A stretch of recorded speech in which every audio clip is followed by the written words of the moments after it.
শুধু কাশ্মীর নয়, যুদ্ধ এবার সম্ভবত শুরু হবে সাগরেও। পাকিস্তানের ভেতরেই যে আত্মঘাতী আগুন জ্বলছে তার নাম গোয়াদর বন্দর। কাশ্মীর সীমান্তে পাকিস্তান সেনা বাড়ালেই ফাঁকা পড়ে যায় বেলুচিস্তান। দুই ফ্রন্টে যুদ্ধ চালানো তাদের পক্ষে আর সম্ভব নয়। আর এই ফাঁকেই ভারতকে কৌশলগত সুবিধা দিচ্ছে এক বিকল্প যুদ্ধক্ষেত্র। কারণ কাশ্মীরে জয় মানে সীমান্ত পরিবর্তন, কিন্তু গোয়াদরে জয় মানে শক্তির কেন্দ্রে আঘাত।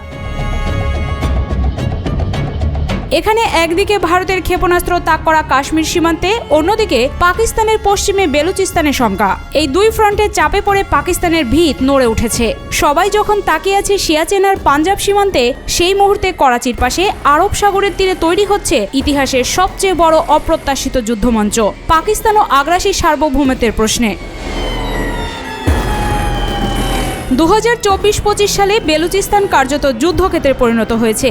বেলুচ লিবারেশন আর্মি বলছে তারা পাকিস্তানের সেনাদের বিরুদ্ধে এক বছরে 300-রও বেশি হামলা চালিয়েছে। সব মিলিয়ে গোয়াদর বন্দরের চারপাশে পাকিস্তানের অর্থনৈতিক লাইফলাইন এখন রক্তাক্ত। বেলুচিস্তান বলছে finish the unfinished business of 1971। এই উত্তেজনার কেন্দ্রে রয়েছে চীন পাকিস্তান অর্থনৈতিক করিডোর।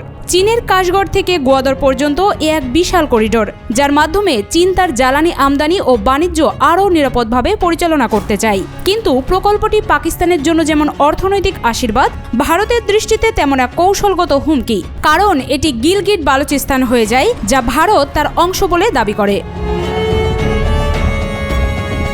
ভারত কিছু বলছে না, কিন্তু বালুচিস্তানের অস্থিরতা ভারতের জন্য যে কৌশলগত সুবিধা এনে দিচ্ছে তা অস্বীকার করা যায় না। রয়ের প্রযুক্তিগত সহায়তা বা আন্তর্জাতিক পরিসরে নীরব সমর্থন। পাকিস্তান মনে করে এই আগুন শুধু অভ্যন্তরীণ নয়, বাইরে থেকে উস্কে দেয়া হয়েছে। আরেকদিকে গোয়াদর বন্দর আজ শুধু একটি প্রকল্প নয়, চীনের দক্ষিণ এশিয়ায় প্রভাব বিস্তারের জন্য এক বেস স্টেশন। এই অঞ্চল নিরাপত্তাহীন হলে শুধু পাকিস্তান নয়, চীনও কৌশলগত বিপদে পড়ে যাবে। ইতোমধ্যে চীন উদ্বেগ জানিয়ে বলেছে, আমাদের প্রকৌশলীদের রক্ষা করো, না হলে বিনিয়োগ ঝুঁকির মুখে পড়বে। পাকিস্তানকে ঘুরে দাঁড়াতে হলে বেশ বেগ পেতে হবে। বেলুচ জনপদে দাবানল, বন্দর অবরুদ্ধ, চীনের চাপ আর সীমান্তে ভারতের পেশি শক্তি, সব মিলে এটা কেবল একটি যুদ্ধ নয়, বরং পাকিস্তানের ভবিষ্যৎ রাষ্ট্র ব্যবস্থার নির্ধারণী মুহূর্ত। 1971 সালে পাকিস্তান ভেঙেছিল পূর্ব থেকে। 2025-এ কি পশ্চিম থেকেই আবার শুরু হবে সেই ভাঙন?